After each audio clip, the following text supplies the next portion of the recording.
let's talk a bit more about Sunday night's town hall debate between Hillary Clinton and Grover Cleveland. After the debate, some people say that Trump won because, honestly, he managed to distract attention from his pussy-grabbing scandal. And some people say Hillary Clinton won because she made sense. But it's clear who really won. Because in the middle of that historically nasty debate, an exhausted nation cried out to God, "Throw us a bone!" And he did. Nearly 67 million people tuned into the debate, and the surprise star was the man in the red sweater.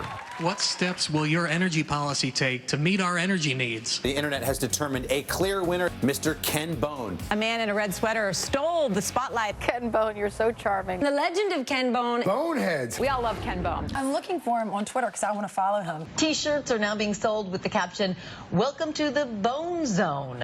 Welcome to the Bone Zone. That is the first time Bone Zone has not sounded creepy at all. Now you call it, "Come on, kids, time to play in the Bone Zone." Yay! I love Ken Bone. I love this guy so much. And it's not just me. For 2 days, all of America has been experiencing a non-stop Ken Boner. And it's no surprise. He's cute. He's got a great sweater. But here's why I fell in love with Ken. Because up until now, I had no idea, honestly no idea, why a voter in this election could be undecided. But Ken, he got to my heart, and he made a good case. I think I'm more uncommitted than I was when we started, I'm afraid. Donald Trump, he might have my economic interests more in mind, just from a personal level. But on the other hand, if he's allowed to appoint the next Supreme Court nominee, there's a very good chance that we could lose some of the rights that we've fought for. I do not want to see anyone's rights taken away. So that's what makes it difficult for me, is we're looking at a personal interest versus community interest election. Okay, 2 things I love about this guy. 1, everything. 2, he's not just thinking about his own interests in this election. With all the negativity we've been exposed to throughout the campaign, Ken Bone seems like an actually decent person. And also, I love that he's still wearing the sweater that made him famous. Yeah, which makes sense, because if you wear something specific when you do something heroic, you gotta stick with the look. You know, right now, there's a guy out there who really regrets rescuing a baby while he was wearing jean shorts, you know? And people are like, "Get a picture of that hero." He's like, no, wait, let me change. Ah, I'm Captain George forever now. But Ken Bone isn't just a ray of honesty in this hurricane of bull. He's also a one-man basket of adorables.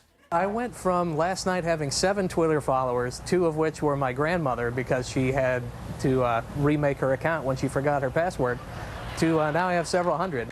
No! He's so fluffy!